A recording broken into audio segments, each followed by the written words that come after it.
Donc chacun ses traditions, on doit respecter la tradition des autres. Moi, quelqu'un qui ne boit pas par conviction, je l'accepte. Mais si j'ai envie de boire une bière, je bois une bière. Qui a donné son cœur à Dieu et qui réagissait comme j'allais dire comme un pentecôtiste, parce que lorsqu'on priait ensemble, il disait Amen, il disait Alléluia, et voilà. Mobutu disait Alléluia, Amen. Oui.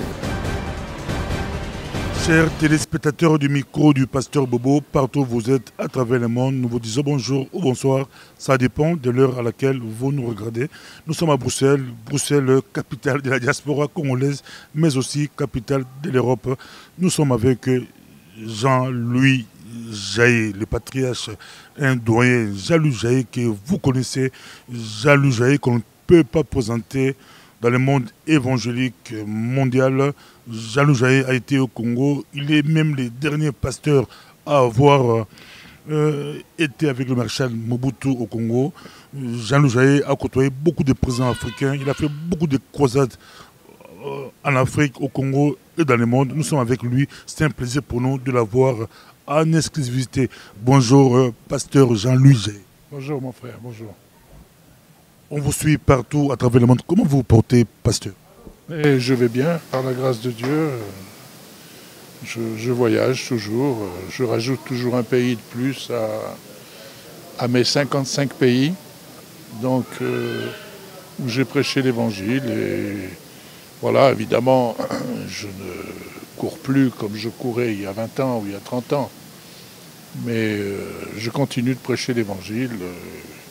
Là, je viens juste de terminer 2 mois consécutifs tous les week-ends. Et ça va, par la grâce de Dieu, la santé est bonne. Comment êtes-vous arrivé aux Zaïre de l'époque, en RD Congo? Je suis arrivé au Zaïre après avoir refusé pendant au moins 2 ans des invitations qui me venaient toutes les semaines par courrier pour aller faire une mission là-bas. Et par des circonstances particulières, un jour j'ai senti que c'était le moment de Dieu. Et j'ai débarqué là-bas à Kinshasa. Et ma première mission, je l'ai faite avec le pasteur Aïdini. Aïdini Nabal. Voilà, Aïdini. Et on a fait un culte dimanche matin chez lui. Et l'après-midi, on a fait à la Fikine, où il y avait environ 15 000 personnes et où le Seigneur se manifestait de façon extraordinaire, ce qui fait que la réputation s'est répandue aussi vite que les rumeurs. Et je suis retourné plusieurs fois, j'ai prêché l'évangile à Lubumbashi,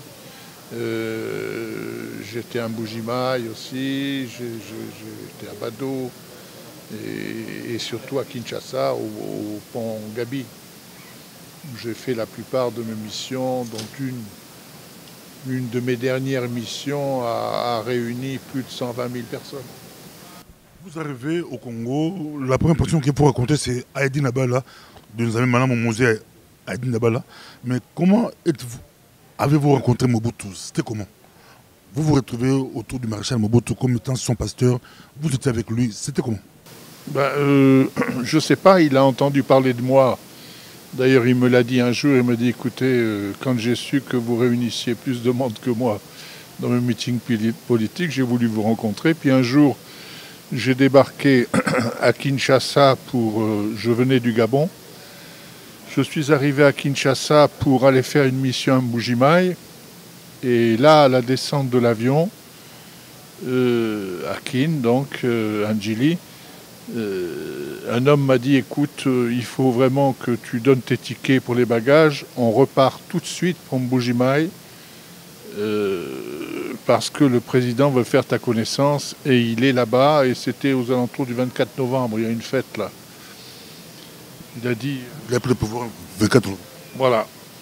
Donc nous avons quitté l'avion de la compagnie Air Gabon pour prendre un petit jet privé. Nous sommes arrivés à Mbujimayi et le lendemain matin, le président me recevait dans un petit déjeuner. On a parlé un petit peu un moment, il a semblé intéressé par mes propos et m'a dit mais qu'est-ce que vous faites pour Noël? Ben, j'ai dit écoutez pour Noël on est avec la famille, avec les enfants. Alors là il m'a dit écoutez est-ce que vous aimeriez venir passer les fêtes de Noël chez moi? Où? À Bado. À Badou. Donc je lui ai dit pourquoi pas. Et c'est ainsi qu'on est allé à Bado et on a passé une quinzaine de jours avec monsieur et madame Osborne, qui étaient des évangélistes aussi de grande renommée. Donc nous avons été là-bas, on est allé à la réserve de Virunga, on a passé 15 jours magnifiques et par la suite, eh bien, chaque fois que j'allais à Kinshasa, on se rencontrait. Qu'avez-vous dit à Mobutu de sa gloire? Vous étiez avec lui comme évangéliste, homme de Dieu, vous l'avez rencontré. Qu'avez-vous dit à Mobutu? Est-ce que avez-vous une mission? Dieu, avez-vous un message de la part de Dieu? Les messages, il les connaissait, sa femme les connaissait aussi. Je lui ai dit pas mal de choses intéressantes, mais ce qui a été le plus intéressant, c'est lorsqu'il est devenu un enfant de Dieu, un an avant son décès. Et puis j'ai eu l'occasion, le privilège d'être à ses côtés jusqu'à sa dernière minute au Maroc. C'est vraiment quelqu'un qui a donné son cœur à Dieu et qui réagissait comme j'allais dire comme un pentecôtiste, parce que lorsqu'on priait ensemble, il disait Amen, il disait Alléluia, et voilà. Mobutu disait Alléluia, Amen. Oui, oui, oui. Il répondait à mes prières et j'ai prié pour lui jusqu'au dernier moment. Je pense que c'est la dernière personne qu'il ait vue. Voilà. Comment s'est passée sa conversion?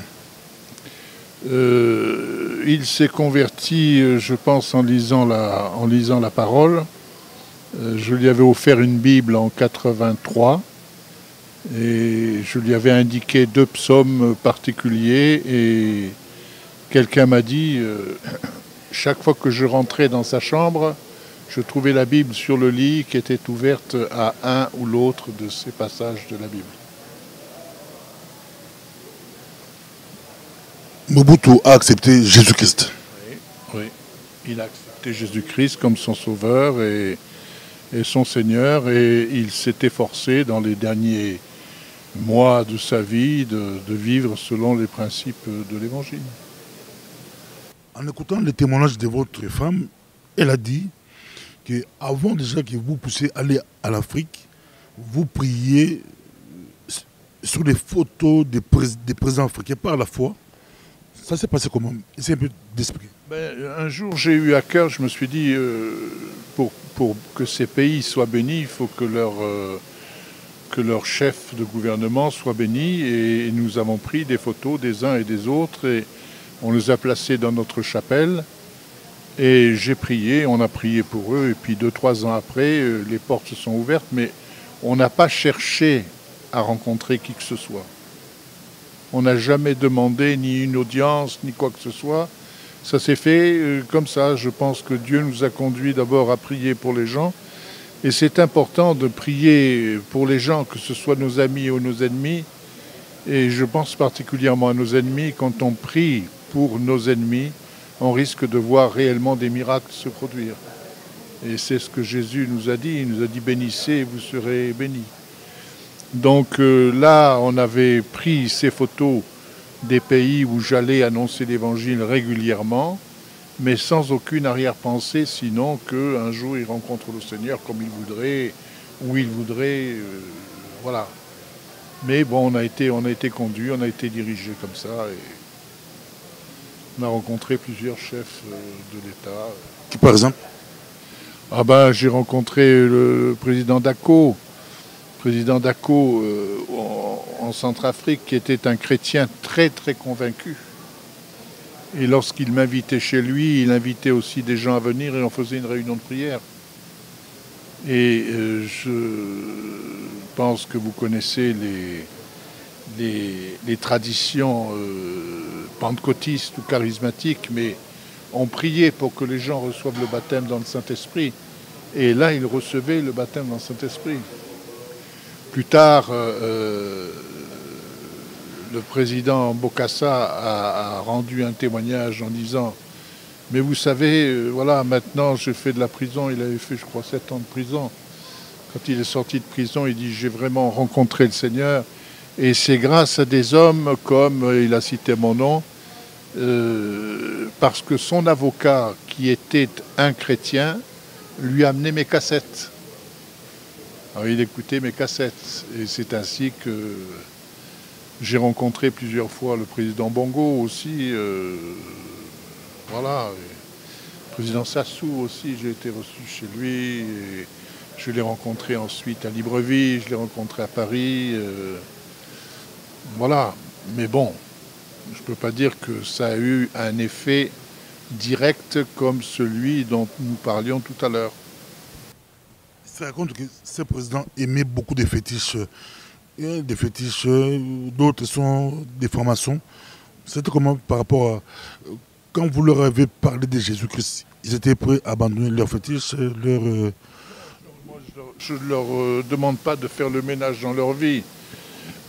Je leur parle simplement du Seigneur et lorsqu'ils ils reçoivent le Seigneur dans leur cœur, dans leur vie, ils savent ce qu'ils ont à faire. Et puis la plupart du temps, ça se fait. Parce qu'on ne peut pas servir de Seigneur, on ne peut pas faire deux choses à la fois. C'est que pastoral Mobutu s'est confessé à vous. Pardon? La confession Mobutu... Il y a des choses que je garde pour moi. Voilà, je ne peux pas vous en dire plus. On a développé une relation d'amitié pendant des années, et puis voilà. Vous êtes la dernière personne à pouvoir voir Mobutu vivant, si je me trompe. Oui. C'était comment? C'était comme quelqu'un qui est en train de mourir, quoi. On était là-bas, on priait pour lui, pour sa guérison, mais bon, les médecins qui étaient autour de lui n'étaient pas aussi optimistes que nous, mais bon, on a cru jusqu'au bout que Dieu était capable de faire un miracle, et puis le Seigneur a dit... De l'église du pouvoir, vous avez fait beaucoup de campagnes. Parlons un peu du Congo spirituel, du Congo des églises. Quelle impression avez-vous quand vous voyez aujourd'hui en Europe les églises congolaises? Vous avez aussi rencontré beaucoup de pasteurs, côtoyé beaucoup de pasteurs congolais en Europe. Oui, ben écoutez, là je peux avoir qu'une idée extérieure du Congo. Je sais qu'il demeure des églises qui sont fidèles à l'enseignement de la parole. Et en fait c'est ça, mais malheureusement, aujourd'hui au Congo et ailleurs,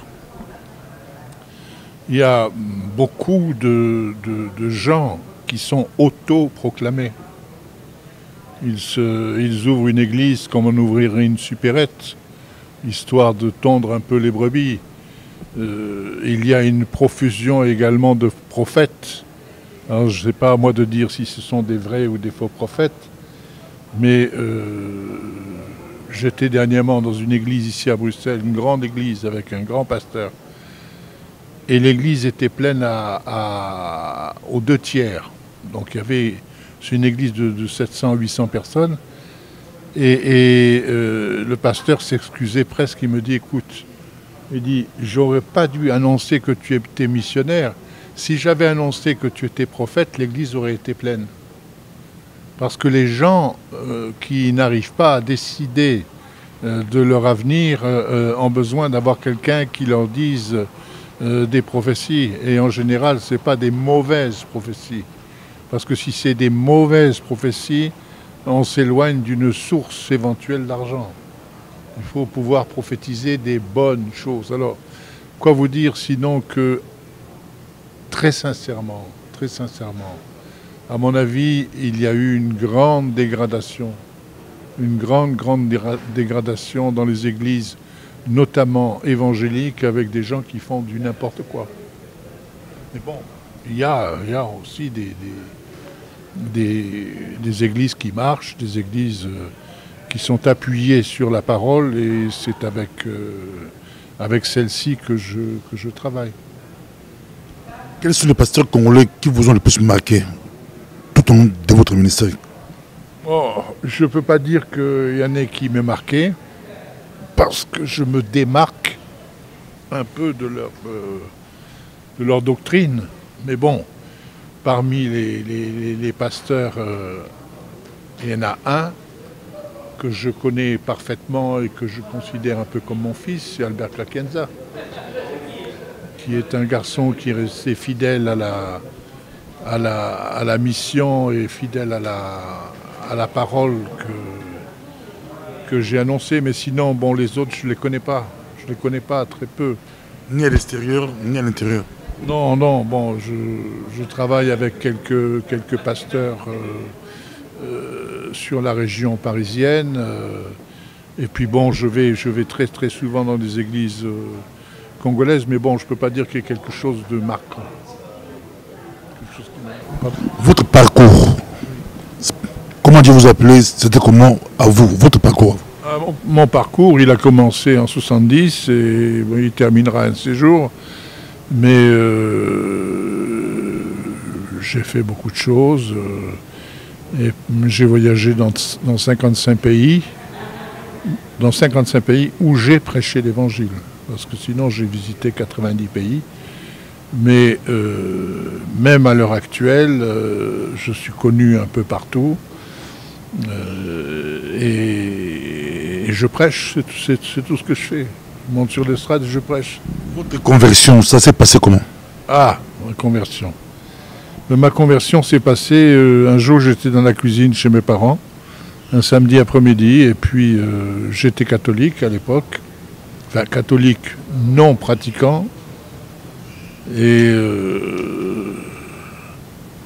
j'ai eu l'impression que le Seigneur me parlait, et moi j'avais fait un pacte personnel. Je m'étais dit, voilà, j'ai 17 ans, j'espère vivre au-delà de 60 ans, mais jusqu'à 60 ans, je veux faire ce que je veux de ma vie. Et après 60 ans, j'irai à la messe 2 fois par jour, histoire de me préparer pour le ciel, comme on avait cette notion du ciel et de l'enfer qui était profondément incrustée en nous par les traditions. Et là, le Seigneur m'a parlé et m'a dit, mais tu attends 60 ans, pourquoi? Tu sais que tu peux être sauvé gratuitement. J'ai porté tes péchés et tes maladies il y a 2000 ans. Il y a 2000 ans déjà que ton salut a été programmé. Pourquoi est-ce que tu attends 60 ans? Et là, je peux dire que mes yeux se sont ouverts. Et puis, ma vie a totalement changé. J'étais un jeune homme de 17 ans qui aimait bien la vie, qui aimait bien faire tout ce qu'un garçon de 17 ans fait.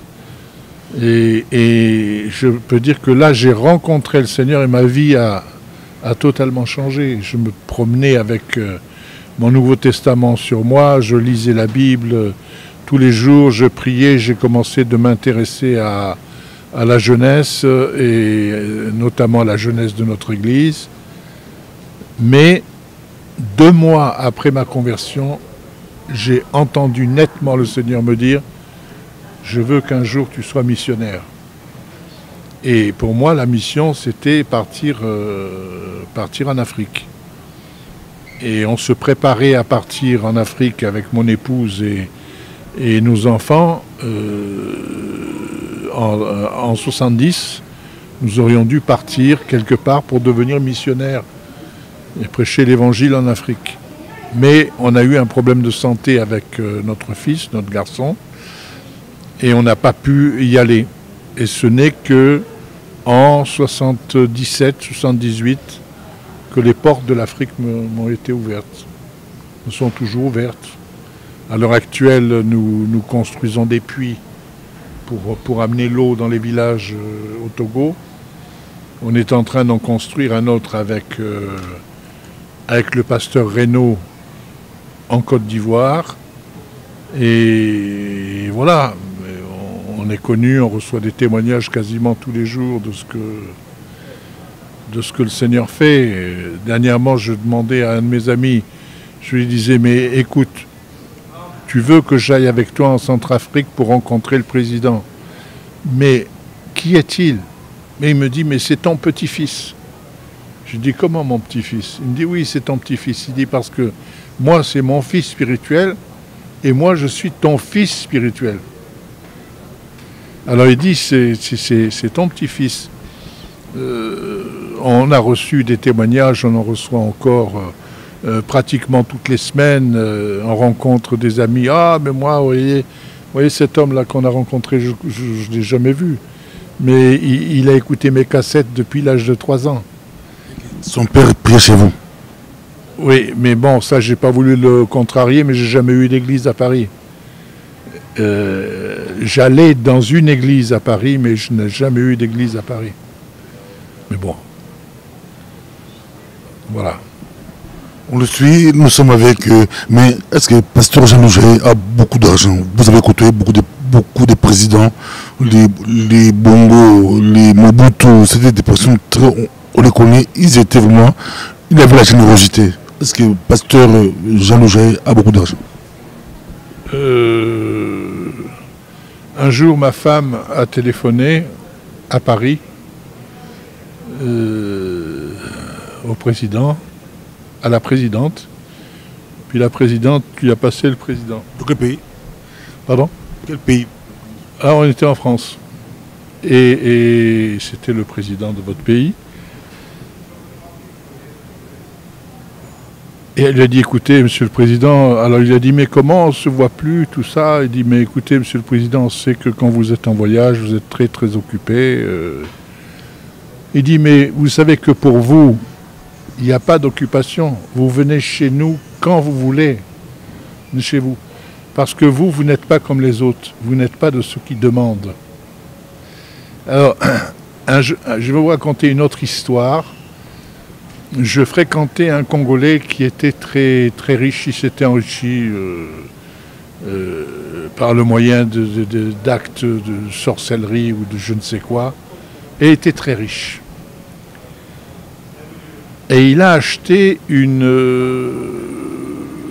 concession de limousine en Angleterre. Il a confié ça à un membre de sa famille et le membre de sa famille n'a pas su faire tourner cette concession de limousine. Je lui ai fait dire par un de mes amis, j'ai fait dire, écoute, si tu peux pas, si tu dois vendre tes voitures, offre-moi une Rolls-Royce. En plaisantant, parce que je ne me voyais pas faire quoi que ce soit avec une Rolls-Royce. Et il m'a fait répondre, il a dit, mais toi, si tu avais su faire avec les fréquentations que tu as eues, mais tu serais archi-milliardaire. Parce que tu sais pas comment faire, tu sais pas comment demander. Alors, pour répondre à votre question indirectement, on n'a jamais rien demandé à qui que ce soit. À aucun chef d'État. On n'a jamais demandé, on n'a jamais monnayé nos services, on n'a jamais rien fait. Un président, même si vous ne le demandez pas, le président africain donne, hein? Ça a arrivé. Mais pas aussi... oui, pas aussi fréquemment que... Merci beaucoup, nous sommes presque à la fin, ça a été un plaisir pour nous. Mais si on revenait sur Mobutu, c'était vraiment extraordinaire. Il se raconte que Mobutu, vivant à bonne santé, puissant, ne vous a pas donné l'occasion de lui prêcher l'évangile. Vous arrivez à la maison, ouais, on ne vous laissait pas le temps de lui prêcher la parole, mais c'était juste quand Mobutu est devenu malade qu'il s'est rappelé de vous. Disons qu'on avait l'occasion de lui parler de l'évangile, de lui prêcher l'évangile. On parlait très souvent de l'évangile d'ailleurs ensemble. Mais c'est évident que lorsqu'on est malade et qu'on cherche du secours, on est plus ouvert. L'évangile, le réveil spirituel pour l'Europe, c'est possible, l'Europe? Ça, il faut vous adresser à tous les prophètes qui prophétisent depuis 50 ans que l'évangile va venir, ceci, cela. Il y a certes quelques signes, mais on en est encore loin. On en est encore loin. Vous savez, 2 fois par an en France, on fait des soldes. Et quand on fait des soldes, on vend des produits qui valent tel prix, on les vend avec 50%, 60%, 80%. Et j'ai l'impression que trop souvent, hélas, les croyants achètent l'évangile en solde, c'est-à-dire l'évangile est bradé. On dit aux gens, non, il ne faut pas trop vous faire de soucis, ceci, cela, chantons, dansons, mais je peux vous citer un prédicateur sur 2 qui n'ouvre jamais sa Bible quand il prêche. Ah, le Seigneur m'a montré, il y a quelqu'un à droite ou à gauche qui a mal à la tête. Mais je vais vous dire, il n'y a pas besoin d'avoir le Saint-Esprit pour savoir que dans une église où vous avez 100 femmes, il y en a une qui a mal à la tête. Ou alors le Seigneur me montre qu'un tel, là, de ce côté-là, pas précisément de ce côté-là, il y a quelqu'un qui souffre de l'estomac.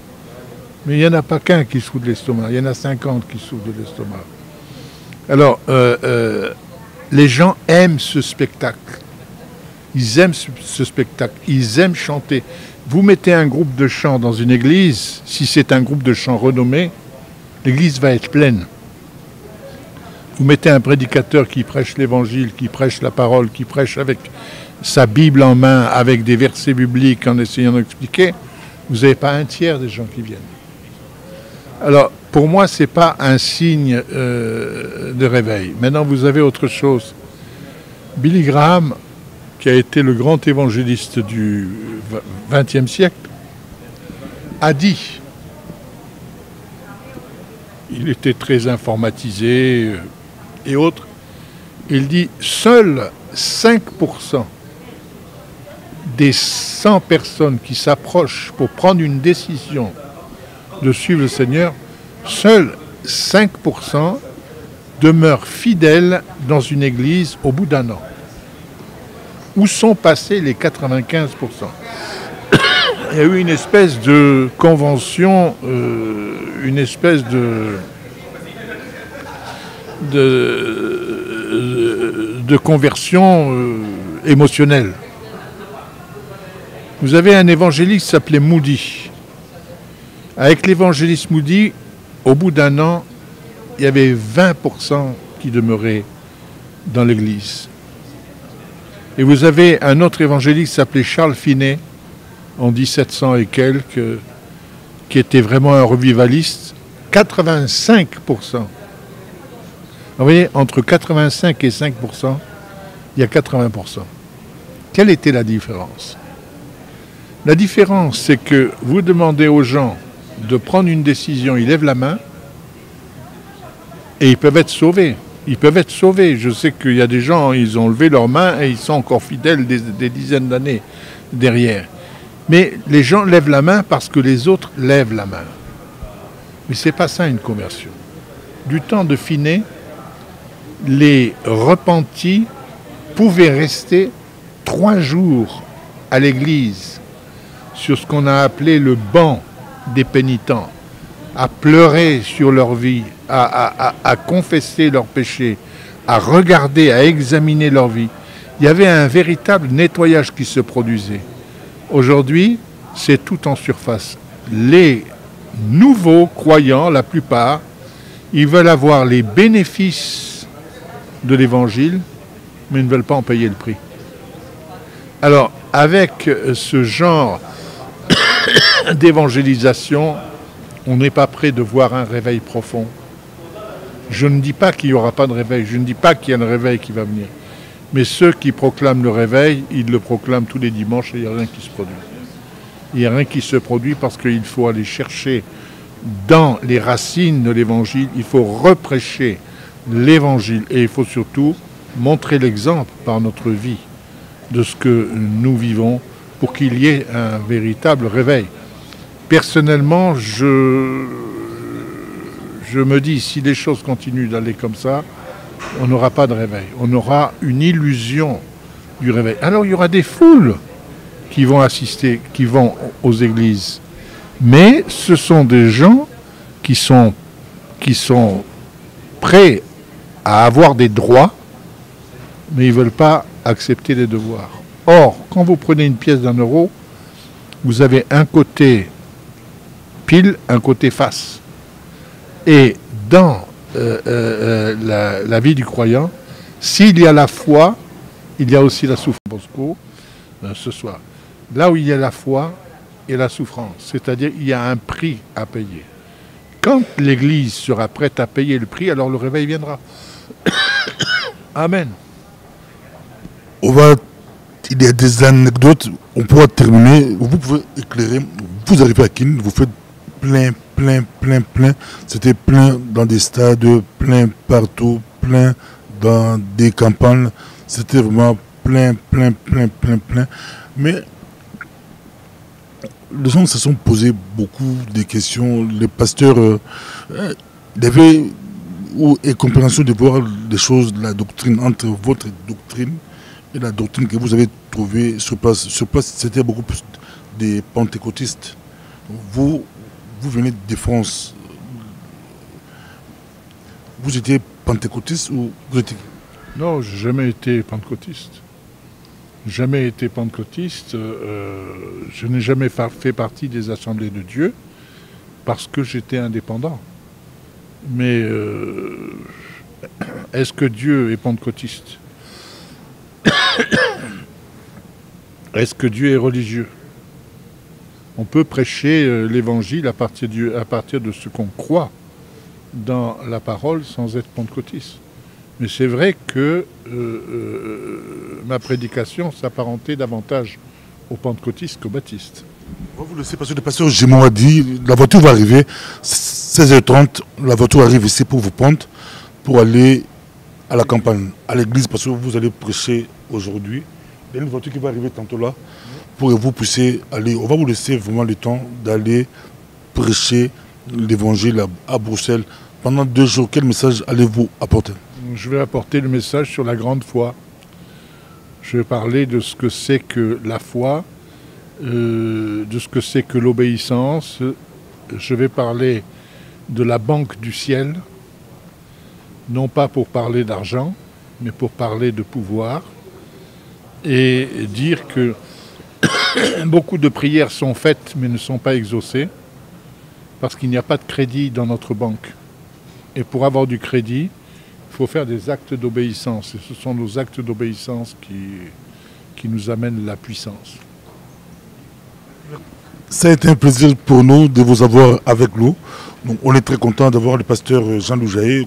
Comme on l'a dit, à l'époque, les gens se sont posés beaucoup de questions au Congo, en Amérique. D'autres disaient, mais c'est un pasteur qui prêche avec puissance, avec des guérisons. Mais comment le pasteur français, vous, c'est plus facile de prendre une bière. Or, le pasteur congolais, c'était impossible. Il a eu beaucoup de coopération. On ne comprenait pas beaucoup de miracles, beaucoup de guérisons. Mais vous pouvez prendre une bière sans problème. Vous, le pasteur français, le pasteur congolais ne touche même pas à une bouteille de bière. Pour eux, si vous touchez à une bouteille de primus, vous allez aller tout droit à l'enfer. Eh bien, je vais alors, si j'étais jugé par les Congolais, j'irais probablement en enfer. Parce que je suis français. Vous avez rencontré ces problèmes au Congo à l'époque? Pardon? Vous avez rencontré ces problèmes à l'époque où pour vous c'était facile de prendre une bière et les Congolais c'était... Oui, ben, parce que je suis français.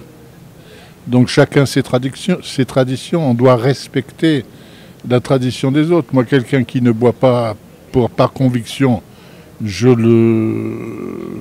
l'accepte. Mais si j'ai envie de boire une bière, je bois une bière. Ça me gêne pas. Devant le pasteur? Pardon? Devant le pasteur? Oui. Quand je vais manger au restaurant avec le pasteur, un jour j'étais avec un Américain. Les Américains ne boivent pas, soi-disant. Alors j'étais avec mon collaborateur, je lui dis fais attention, on va manger avec lui, mais il ne faut pas prendre d'alcool parce qu'eux, ils ne boivent pas d'alcool. Donc on prend un coca. Et lui, il prend un demi-litre de rosé. L'Américain. Prend un demi-litre de rosé. Il dit, mais comment? Il dit, vous les Français, vous ne buvez pas de vin? On lui dit, non, on ne boit pas de vin. On l'a vu se taper sa bouteille de rosé tout seul. Il a bu sa bouteille de rosé tout seul. J'étais à Berlin faire une mission. Il y avait 1500 personnes qui étaient là. Et il y avait un vieil évangéliste qui a été le père spirituel de Coutinho, le révérend Masbach. Il était là. Il y avait tous les évangélistes d'Europe. On était là. À la fin de la réunion, on allait à l'hôtel, on s'installait quelque part et on buvait une bière ou deux, tous les serviteurs de Dieu. Et Masbach, qui connaissait bien les Américains, dit « Tu vois, les Américains, ils ont bu de l'eau minérale.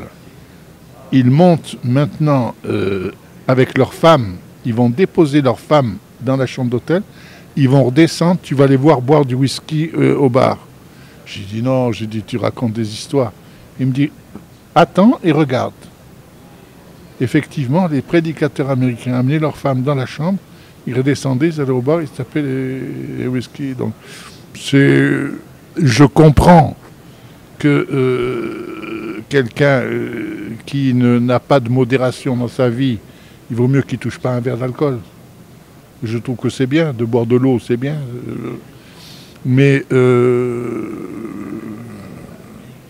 sinon, moi, je me gêne absolument pas, que je sois avec des pasteurs ou pas des pasteurs. Je suis français, je vis avec ma tradition.